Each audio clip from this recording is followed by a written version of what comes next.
मक्का मुकर्रमा में एक औरत थी। इसको अपने हुस्न पर बड़ा नाज था। वो एक मर्तबा नहाने के बाद कपड़े बदलकर अपने बाल संवार रही थी।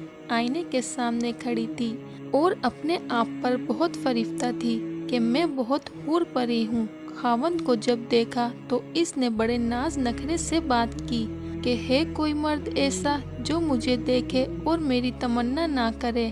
तो खावंद ने कहा, हाँ है, उबैद बिन उमैर। ये मस्जिद नबवी में मदारिस और खुतीब थे। तो वो अपने शोहर से कहने लगी, दे मुझे इजाज़त, मैं तुझे दिखाती हूँ वो फिसलता कैसे है। उसने कहा, ठीक है, मैं इजाज़त देता हूँ। औरत को इजाज़त मिल गई और वो निकली। फिर मस्जिद के दरवाजे पर आकर खड़ी हो गई। जब मौलाना उबैद बिन उमैर रहमतुल्लाह अलैह मस्जिद नबवी से बाहर निकले तो औरत ने पहले इस तरीके से बात की जिसे कोई मसला पूछने के लिए खड़ी हो। तो मौलाना खड़े हो गए। इस दौरान इसने अपने चेहरे से नकाब को हटा दिया। इसका ख्याल ये था कि जब वो मेरे हुस्न जमाल को देखेंगे तो फरिश्ता हो जाएंगे।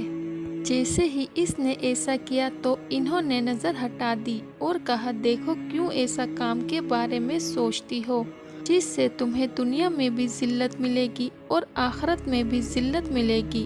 अब ये अल्फाज इनके मुंह से इतने दर्द से निकले वो शर्मा गई और वापस आ गई। शोहर ने पूछा, क्या बना? कहने लगी, क्या मर्द ही नेक होते हैं, औरतें नहीं नेक हो सकती? मैं भी नेक बनूंगी। उसकी जिंदगी बदल गई। उसके बाद रोज वो खावंद से पूछती इशा के वक्त कि तुम्हें मेरी ज़रूरत है। अगर कहता हाँ तो वो वक्त खावंद के साथ गुजारती और अगर वो कहता नहीं तो वो जब्बा पहन लेती और सारी रात मुसल्ले पर इबादत करती। उसका खावंद कहा करता था, पता नहीं उबैद बिन उमैर ने एक फिक्रा बोलकर मेरी बीवी को नेक कैसे बना दिया।